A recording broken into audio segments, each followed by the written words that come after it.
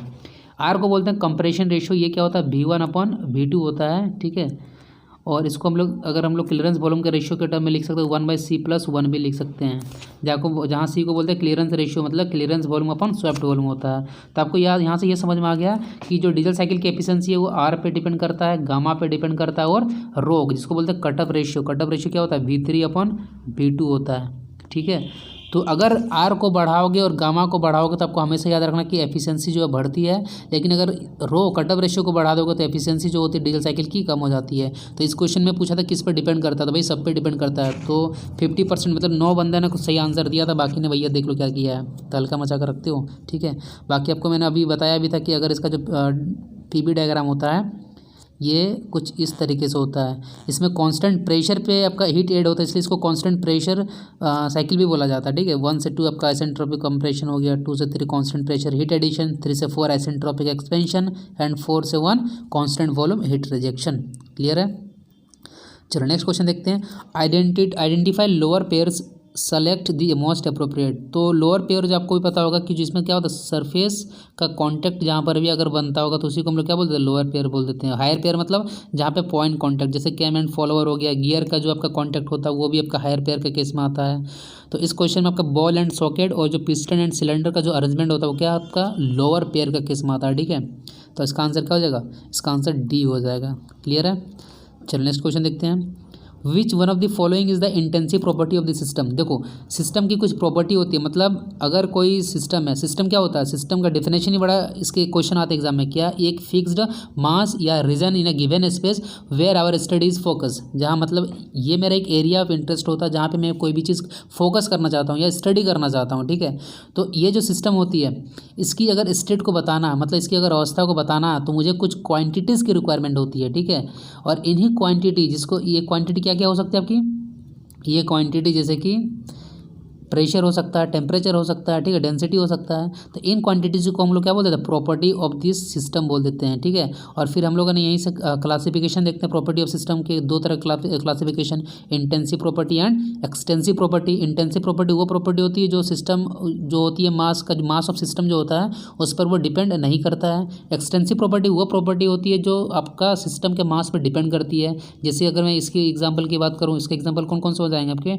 इसका एग्जाम्पल आपका हो जाएगा वॉल्यूम हो गया। ठीक है, उसके बाद आपका ऑल टाइप्स ऑफ एनर्जी हो जाएगा, इंथैल्पी हो जाएगा, एंट्रोपी हो जाएगा।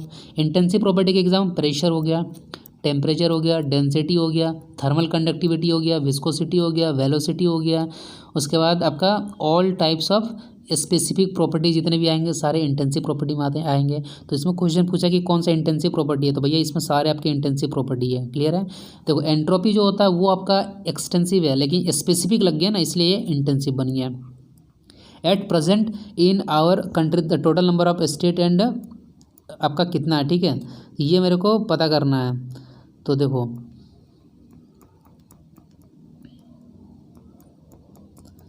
क्वेश्चन कहाँ चला गया यार,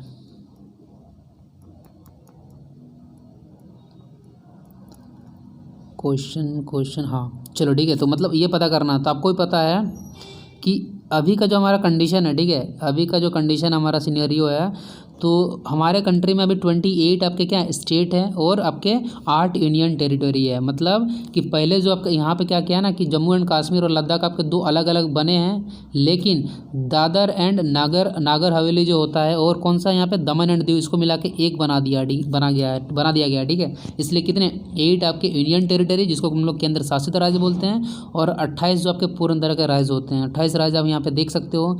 जैसे कि अगर साउथ वाले की मैं बात करूँ तो आपको मैप का याद होना चाहिए, यहाँ पे केरल हो गया, तमिलनाडु, कर्नाटक, आंध्र प्रदेश, तेलंगाना, महाराष्ट्र, यहाँ पे गोवा हो गया, उड़ीसा, छत्तीसगढ़, मध्य प्रदेश, गुजरात हो गया यहाँ पे। ठीक है, उसके बाद इधर देखो राजस्थान, हरियाणा, उत्तराखंड, उत्तर प्रदेश, उसके बाद यहाँ पे बिहार हो गया, झारखंड, वेस्ट बंगाल, और ये सारे आपके जो नॉर्थ ईस्ट वाले जो आपके स्टेट है जिसको हम लोग 7 सिस्टर बोलते हैं, ये भी बड़ा इंपॉर्टेंट होता है। इसमें कौन कौन से हो गए आपके, यहाँ पे देखो सिक्किम हो गया, उसके बाद आपका बांग्लादेश से टच में त्रिपुरा रहता है, मेघालय, आसाम यहाँ सबसे ज़्यादा स्टेट से बाउंड्री बनाता है, आंध्र प्रदेश ये हो गया आपका, उसका नागालैंड, मणिपुर, मिजोरम। तो ये आपको यहाँ पे याद होना चाहिए। ठीक है, इसका आंसर क्या हो जाएगा, इसका आंसर ट्रू हो जाएगा। तो देखो इसमें भी आधे से ज़्यादा लड़कों ने गलत किया क्योंकि वो लड़के अपडेट अभी तक नहीं हुआ आप लोग, ठीक है, इसलिए गलत किए हो।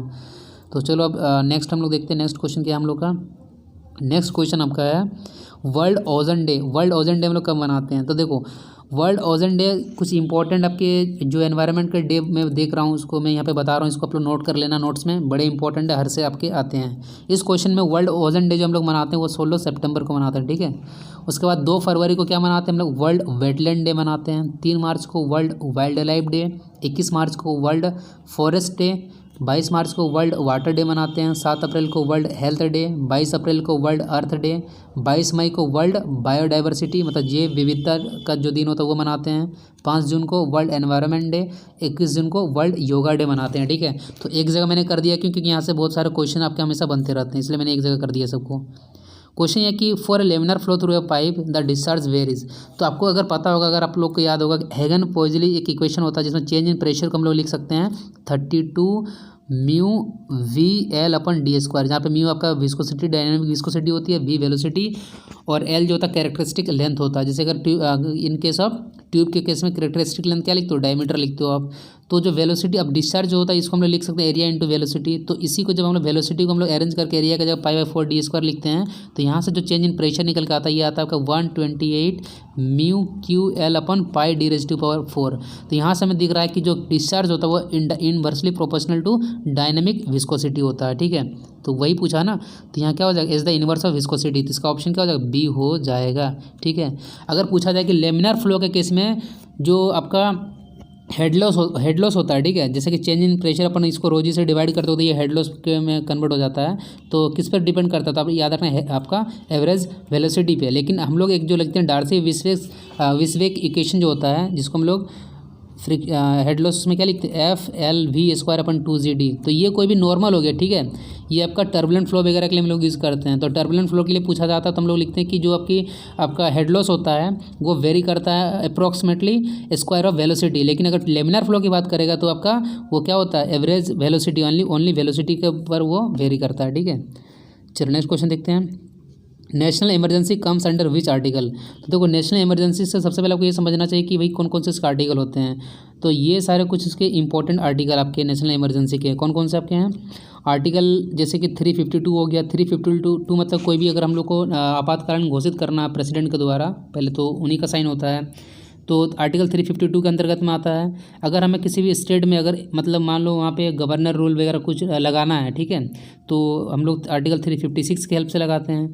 और वित्तीय आपातकालीन जो होता है ये 360 इमरजेंसी में मतलब लगता है। तो अगर पूछा जाएगा इस क्वेश्चन में क्या पूछा है कि नेशनल इमरजेंसी किस में आएगा, तो नेशनल इमरजेंसी आर्टिकल 352, तो आंसर इसका क्या हो जाएगा, बी हो जाएगा। लेकिन अगर मान लो क्वेश्चन ये आ जाता है कि भाई बताओ क्या हमारे कंट्री में नेशनल इमरजेंसी अभी तक लगा है, बिल्कुल लगा भाई, 3 टाइम्स लगा है। कब, जब एक बार 1962 में जब चाइना से वार हुआ था तब लगा है। एक बार 1971 में पाकिस्तान के साथ वार हुआ था, ठीक है। मतलब पाकिस्तान पहले वेस्ट पाकिस्तान था, एक ईस्ट पाकिस्तान जो अभी बांग्लादेश बन गया है, ठीक है। तो आपको यहाँ पे ये याद रखना कि आप लोग देख रहे हैं कि क्वेश्चन ये एग्जाम में पूछा जाता है कि बांग्लादेश जो है अपना कब इंडिपेंडेंस डे सेलिब्रेट करते हैं, मार्च के मंथ में सेलिब्रेट करते हैं। आप उसको जाके जरूर उसको सर्च करके आप उसको कमेंट करना, क्योंकि इससे आंसर आपके क्वेश्चन में पूछा भी जाता है इसको, ठीक है। तो उसका 1975 में इंदिरा गांधी के द्वारा भाई लगाया गया था। तो उन्होंने बोला था कि भाई हमारे देश में हमारे लोगों से ही खतरा है, उनका ये बात बोल के लगाया गया था, ठीक है। तो 1975 से लेकर 1977 तक क्या चला था, इमरजेंसी। तो 3 बार लग चुका है, ये आपको याद रहना चाहिए।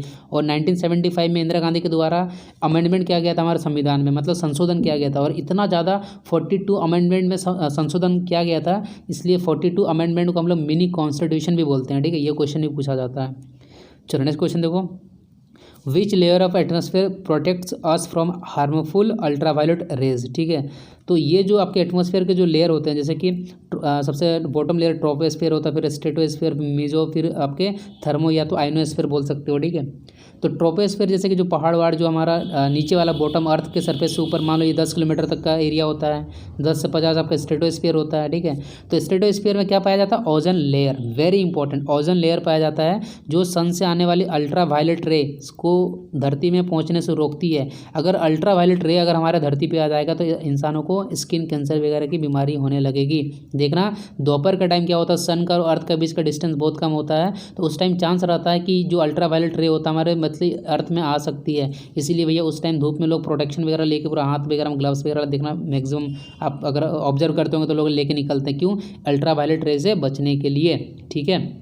तो ये क्लियर हो गया कि कौन सा किस में पाया जाता है, आपका स्ट्रेटोस्फीयर में, ठीक है। तो बहुत सारे लड़कों ने इसमें सही आंसर भी किए हो, जिनका क्लियर नहीं है आप लोग याद रखना। नेक्स्ट क्वेश्चन क्या, who is the current external affair minister of India, मतलब भैया अभी विदेश मंत्री कौन है, एक्सटर्नल अफेयर मिनिस्टर। तो कुछ मिनिस्टर भैया जिनके नाम आपको याद रहना चाहिए। इस क्वेश्चन के लिए भैया क्या है, एस जयशंकर, तो आंसर इसका सी था। जैसे कि अगर मैं बात करूँ कि अभी हमारे जो होम मिनिस्टर है, ये होम मिनिस्टर कौन अभी है, अमित शाह है, ठीक है। डिफेंस मिनिस्टर कौन है, राजनाथ सिंह जी है। फाइनेंस मिनिस्टर निर्मला सीतारमन जी है। फॉरेन मिनिस्टर कौन अभी, जयशंकर, जिसको हम लोग एक्सटर्नल अफेयर मिनिस्टर भी बोल सकते हैं। Road transport and highway minister अभी नितिन गडकरी जी हैं। आपके women and child development minister कौन है? स्मृति जेड ईरानी है, ठीक है। लॉ एंड जस्टिस, कम्युनिकेशंस और इलेक्ट्रॉनिक्स एंड आईटी मिनिस्टर कौन है? रविशंकर प्रसाद जी है। उसके बाद रेलवे और कॉमर्स एंड इंडस्ट्री का मिनिस्टर अभी कौन है? पीयूष गोयल जी है। और एनवायरमेंटल, उसके बाद फॉरेस्ट एंड क्लाइमेट चेंज का जो मिनिस्टर अभी कौन है? प्रकाश जावड़ेकर जी है, ठीक है। तो इसमें एक जैसे कि यहाँ पे लिखा रमेश पोखरियाल, तो रमेश पोखरियाल जो अभी वो एचआरडी मिनिस्टर है, ह्यूमन रिसोर्स डेवलपमेंट, जिसमें जो एजुकेशन मिनिस्टर जो होता है इसी के अंतर्गत जो होता आता है। तो रमेश पोखरियाल के बारे में अगर पूछा जाएगा तो वो क्या है? एजुकेशन मिनिस्टर है हमारे कंट्री के, ठीक है। चलो, तो ये आपका पूरा डिस्कशन है हमारा आज कंप्लीट हो गया। आई होप आपको यहाँ पे सारा चीज़ क्लियर हो गया होगा। अगर फिर भी अगर लगता है कि मतलब कहीं कुछ डाउट है तो कमेंट करके आप ज़रूर पूछना। और अगर डिस्कशन कैसा लग रहा है यार ज़रूर बताना, ठीक है। अगर कुछ इंप्रूवमेंट चाहते हो तो मेरे को बताना, तो ज़रूर करूँगा उसको, क्योंकि यार आप फीडबैक दोगे तभी मेरे को उसमें इंप्रूवमेंट करने का मौका मिलेगा, ठीक है। नहीं तो मैं तो यार वीडियो ऐसे ही बनाते ही चले जाऊँगा। तो मिलते हैं फिर नेक्स्ट वीडियो में। So guys, thanks for watching this video.